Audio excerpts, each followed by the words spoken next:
programa ay rated G. Ito ay pwede sa lahat ng manonood.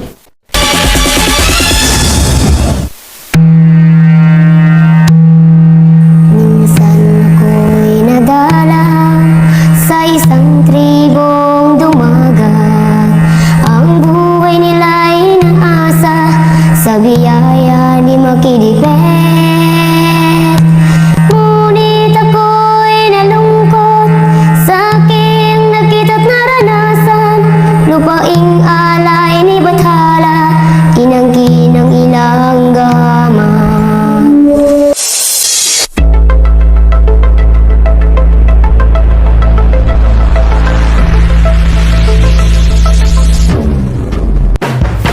A nation is the sum of its parts, the sum of its people.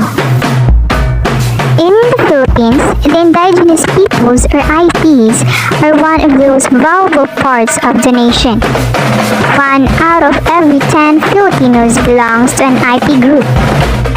Indigenous peoples in the Philippines have been around long before even the Spanish first arrived, and they have contributed to our country's rich history and culture. But in spite of these realities, indigenous peoples of the Philippines are one of the most undervalued parts of the society. They have experienced poverty, marginalization, and discrimination for many years.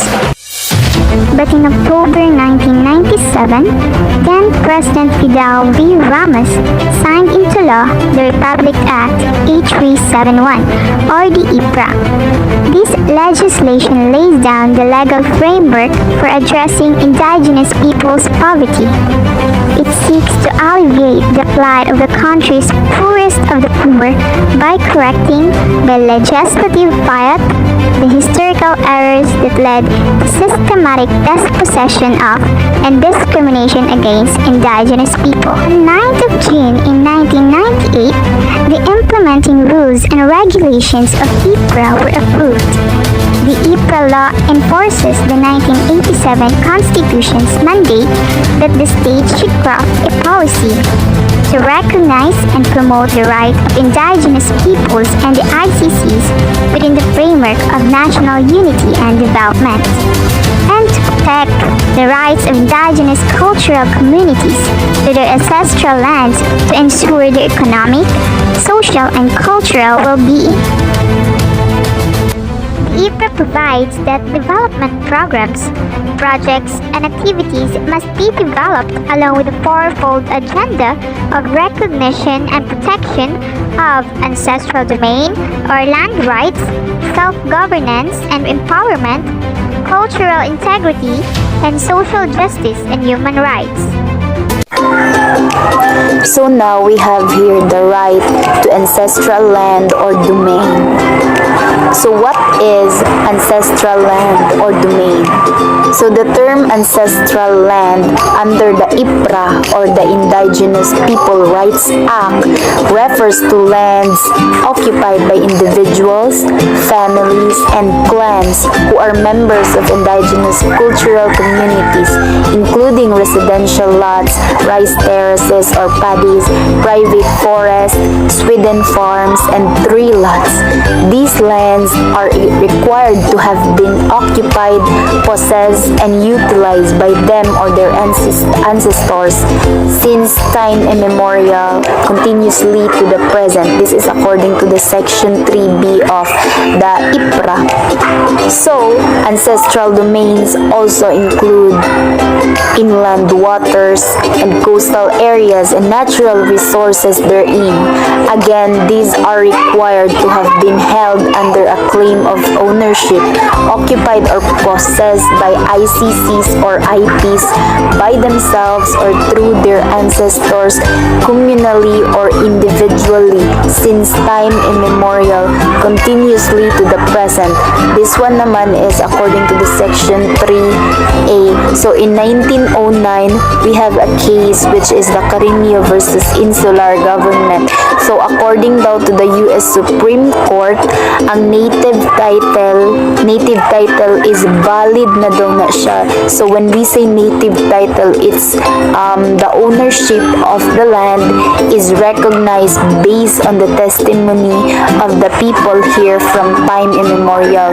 And when we say time immemorial naman, this means that ito ang pinakamatagal ng panahon na may nakakaalala pa.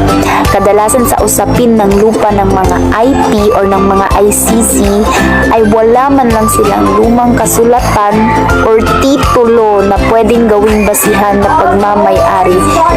That's why ang mga lupain nila kay ginabase nila sa mga lumang account or mga public knowledge na nagsasabi na matagal na silang naninirahan sa isang lupain.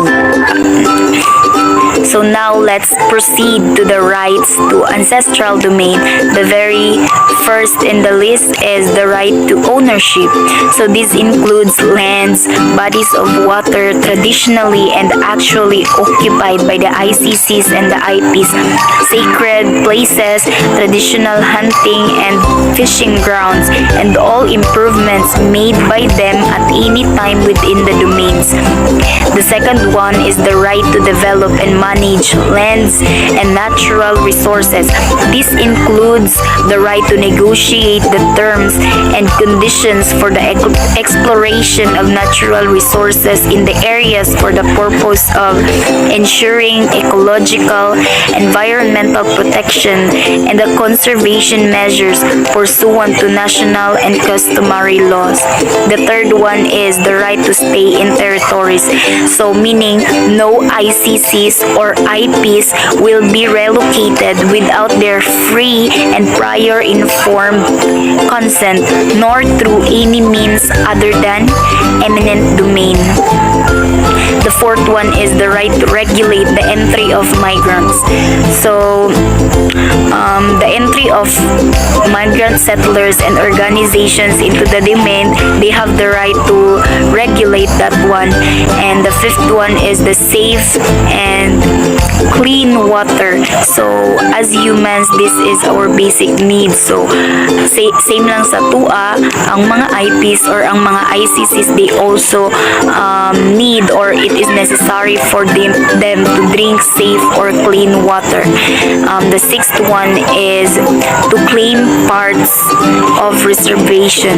So to claim parts of ancestral domains previously reserved for various purposes except those reserved and intended for common and public welfare and service.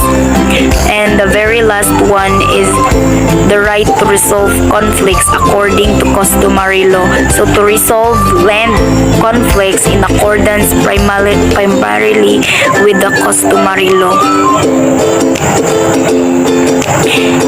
So also, indigenous peoples have the right to transfer ancestral land or property among the members of their community and to redeem those that have been acquired from them through fraudulent transactions. This is according to the sections 1, 2, and part 3 of the Indigenous Peoples' Rights Act. And that would be all. Now let's proceed to the next reporter, Ivan Lloyd Flores. Today, we will tackle about right to self-governance and empowerment. What is right to self-governance and empowerment? The state recognizes the inherent right of ICCs or IPs to self-governance and self-determination and respects the integrity of their values, practices, and institutions. What does it mean? It is the formal structure through which indigenous communities may control the administration of their people, land, resources, and related programs and policies through agreements with federal and provincial governments. Why does right to self-governance and empowerment matter to indigenous people? It matters because it is one of the key building blocks for strengthening and supporting native governments, thereby promoting and supporting a greater self-reliance, Communities that negotiate self-government agreements assumes the power to govern their internal affairs and make the decisions that affect their community. Importance of self-governance and empowerment. Self-governance and empowerment can cover the structure and accountability of indigenous governments, their law-making powers, financial arrangements, and their responsibilities for providing programs and services to community members.